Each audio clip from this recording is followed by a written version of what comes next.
Olá, neste tópico estudaremos alguns conceitos básicos associados a fontes chaveadas antes de estudar propriamente todos os elementos associados ao seu projeto, que incluem análise de topologias, elementos utilizados na composição do estágio de potência, técnicas de controle, projetos de elementos magnéticos, entre outros aspectos de interesse.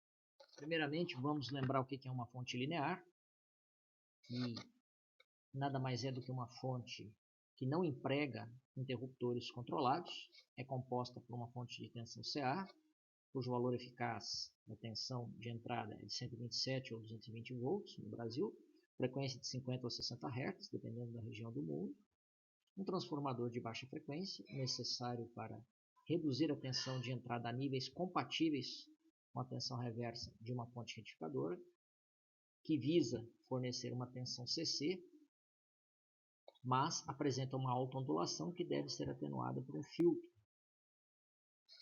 que nada mais é que tipicamente um capacitor conectado em paralelo com a carga.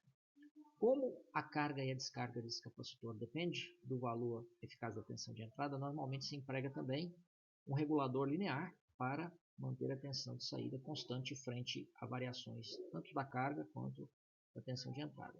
Então, observando esse esquemático, constata-se algumas vantagens inerentes às fontes lineares: simplicidade, maior robustez e confiabilidade, sobretudo devido à presença do transformador de baixa frequência. O projeto é bastante simples, consiste basicamente em escolher o tipo de retificador e capacitor de filtro. Esses aspectos abordaremos em outros tópicos. Porém, temos as desvantagens, que é a baixa densidade de potência, porque o volume associado a esse tipo de estrutura é elevado e, além disso, não se pode utilizar reguladores lineares para níveis de potência muito elevados, porque esses reguladores lineares também apresentam uma máxima corrente que suportam. Além disso, tem-se que o capacitor de filtro, quanto maior for, causará uma corrente de entrada que vai se tornando mais distorcida, trazendo problemas de harmônicas para a rede de alimentação e problemas associados à qualidade de energia.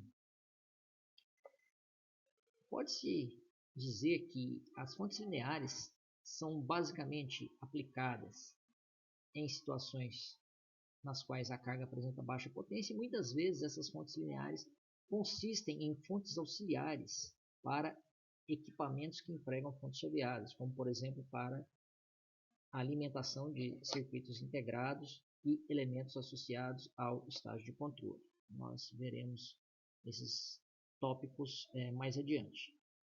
Eu já disse isso anteriormente, mas o termo chave é incorreto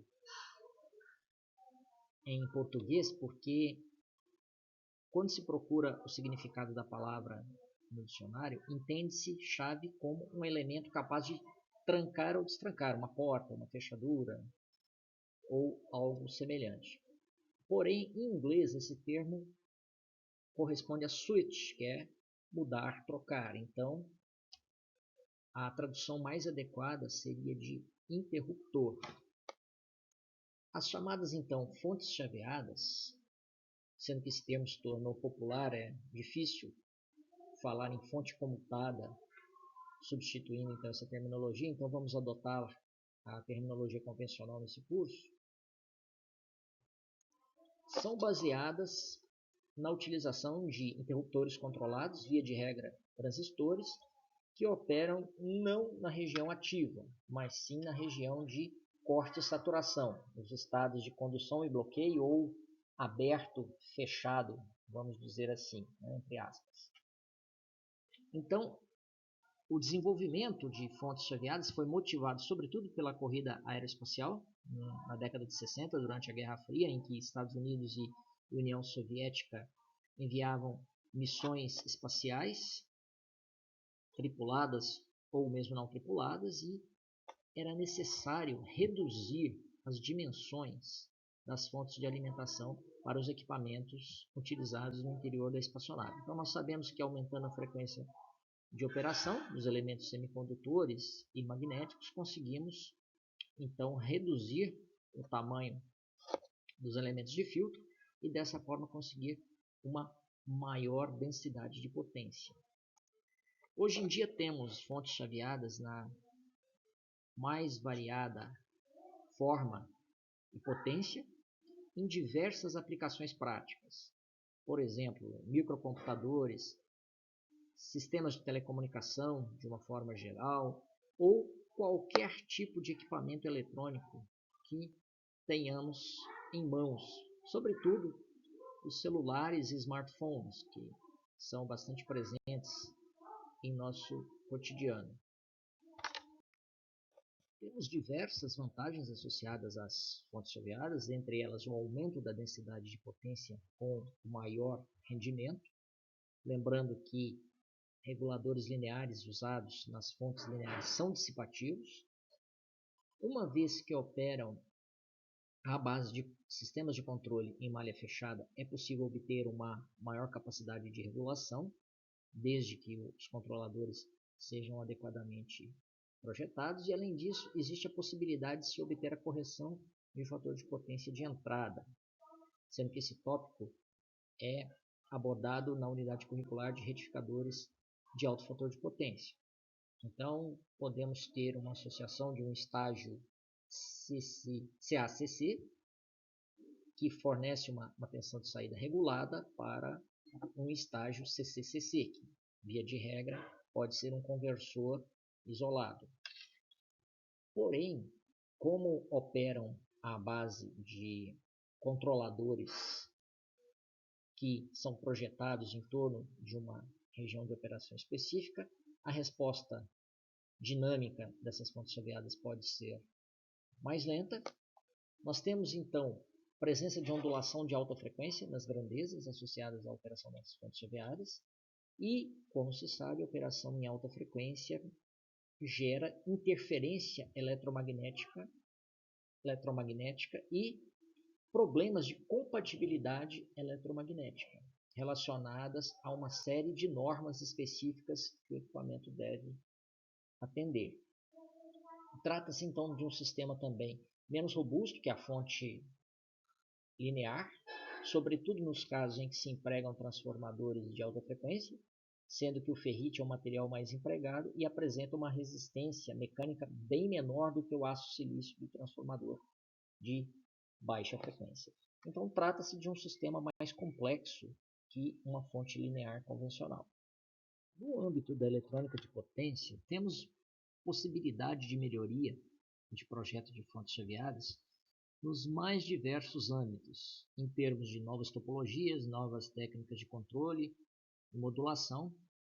Além disso, tem-se a questão importante do advento dos microcontroladores, como PICs, DSPICs, DSPs, entre outros, que permitem realizar o controle digital das estruturas, uma abordagem bastante flexível, e tem substituído o controle analógico em uma ampla gama de aplicações práticas, principalmente com a redução proporcional ao longo do tempo do custo desses microcontroladores.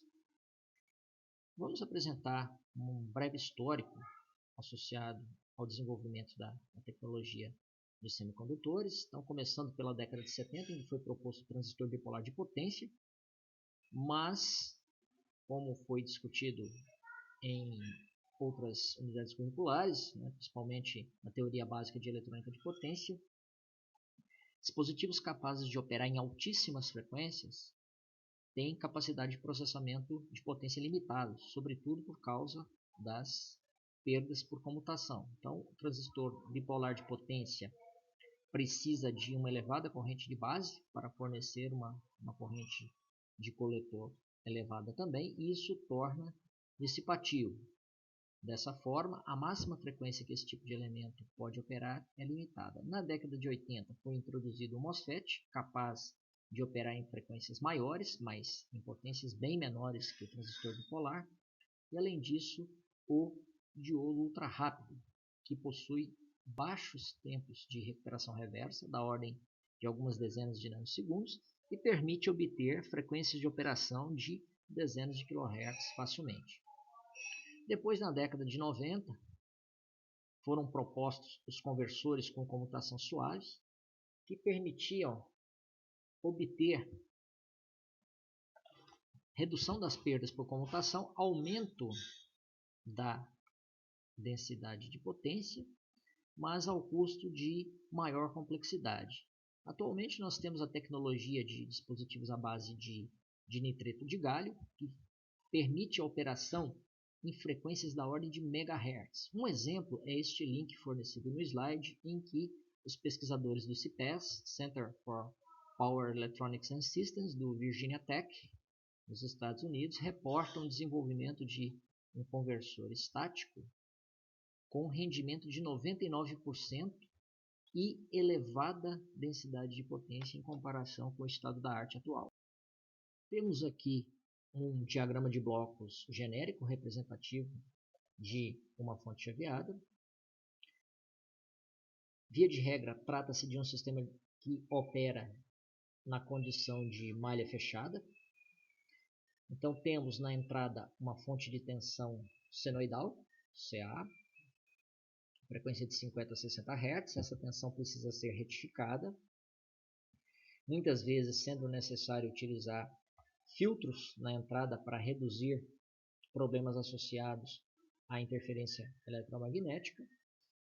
Então, essa tensão CC retificada é aplicada à entrada de um conversor CCCC, que pode ser isolado ou não, mas muitas vezes por questões de isolação galvânica e proteção do usuário, utiliza-se um transformador de baixa frequência em substituição ao transformador de alta frequência das fontes lineares. Os interruptores são então transistores, ou seja, dispositivos totalmente controlados, cuja razão cíclica é definida pelo circuito de controle. O circuito de controle naturalmente compreende o projeto de um controlador devidamente sintonizado, sendo que realimenta-se a grandeza de interesse, no caso a tensão de saída CC aplicada à carga, compara-se a amostra dessa tensão com uma referência no sentido de gerar correção na razão cíclica aplicada aos interruptores quando houver variação da tensão de saída ou mesmo da tensão de entrada. Se tivermos um retificador de alto fator de potência na entrada, a tensão do barramento CC, barramento de saída do retificador, é mantida regulada diante de variações da tensão de entrada, sem afetar dessa forma o funcionamento da carga conectada na saída do sistema. O desenvolvimento de fontes chaveadas, assim como o estudo de eletrônica de potência, de uma forma geral, é inerentemente e por que não dizer interdisciplinar. Há diversos conceitos envolvidos no projeto de uma fonte chaveada de forma completa. Então, nós temos que trabalhar com tópicos relacionados à compatibilidade eletromagnética, questões relacionadas à qualidade de energia em termos de harmônicas e correção de fator de potência, projeto de elementos magnéticos, teoria de controle aplicada a conversores estáticos, podendo ser esse o controle linear, convencional, ou outras técnicas de controle mais avançadas. A escolha, ou seja, o estudo do funcionamento de semicondutores de potência, a escolha do elemento adequado para uma dada aplicação é de suma importância para que se obtenha um rendimento adequado. Além disso, deve-se ter preocupação com o projeto de dissipadores que visam remover o calor indesejado gerado pela operação em alta frequência dos dispositivos semicondutores, sendo que pode-se empregar também ventilação forçada. Deve-se ainda se ater à questão de proteção da fonte chaveada, proteção da carga também, diante da ocorrência de distúrbios, além de utilização de software de simulação para validação do projeto antes que ele seja implementado em bancada em termos de protótipos experimentais. O projeto de uma fonte chaveada envolve diversas etapas, sendo que a primeira consiste em definir as especificações de projeto, as especificações nominais em termos da tensão de entrada, da tensão de saída, frequência de operação dos elementos semicondutores, a frequência da rede de alimentação.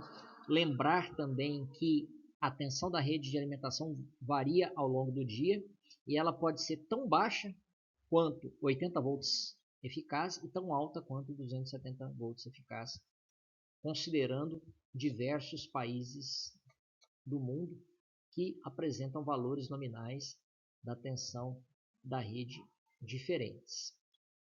Além disso, há a preocupação com as ondulações de baixa e alta frequência, lembrando que a ondulação de baixa frequência acaba se refletindo lá na saída, na carga, e provoca problemas relacionados à harmônica também, né? Lembrando que quanto maior for o capacitor de filtro, mais distorcida é a corrente de entrada.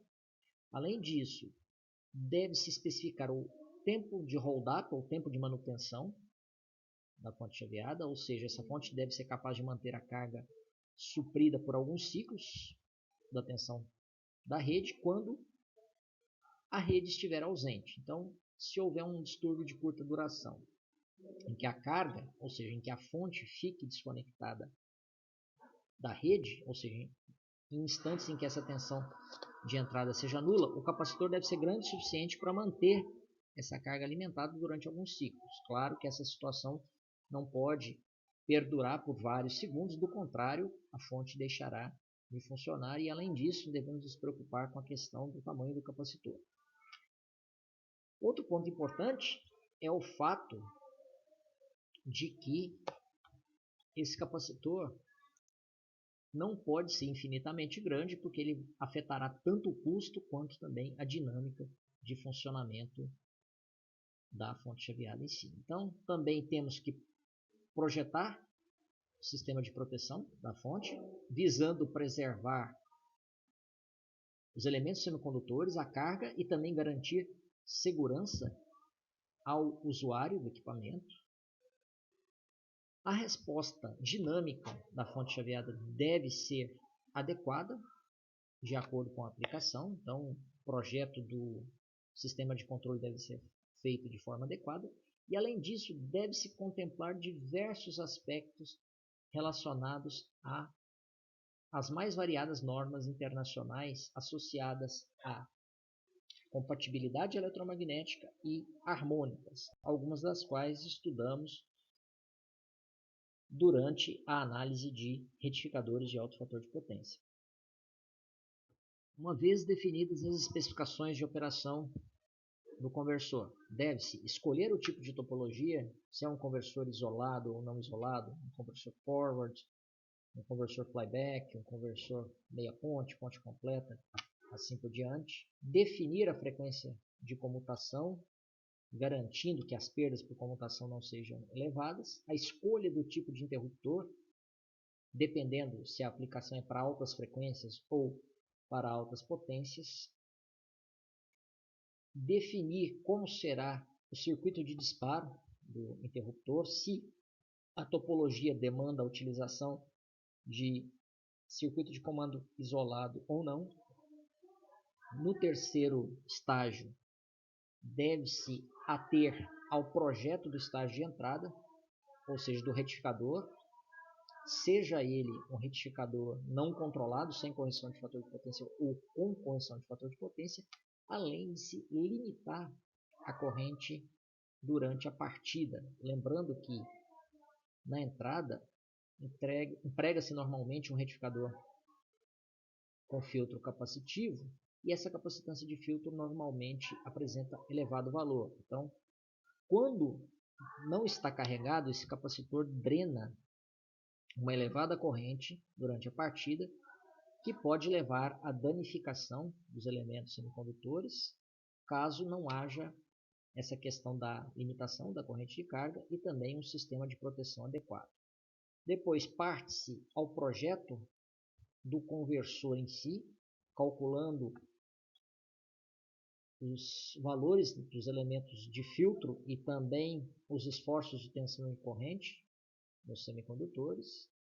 Na quinta etapa, deve-se preocupar com a questão da confecção do enrolamento do transformador de alta frequência, que aqui utiliza como material ferromagnético o ferrite e não o aço silício. Então, o ferrite apresenta alta permeabilidade magnética e é adequado para a operação em altas frequências, em detrimento do aço silício, que é adequado para baixas frequências. Temos que nos preocupar muitas vezes com o projeto não só de transformadores, mas também com o projeto de indutores de filtro e também capacitores, que estão associados ou à topologia ou mesmo à questão do filtro de entrada, visando reduzir a interferência eletromagnética causada pela operação em elevadas frequências.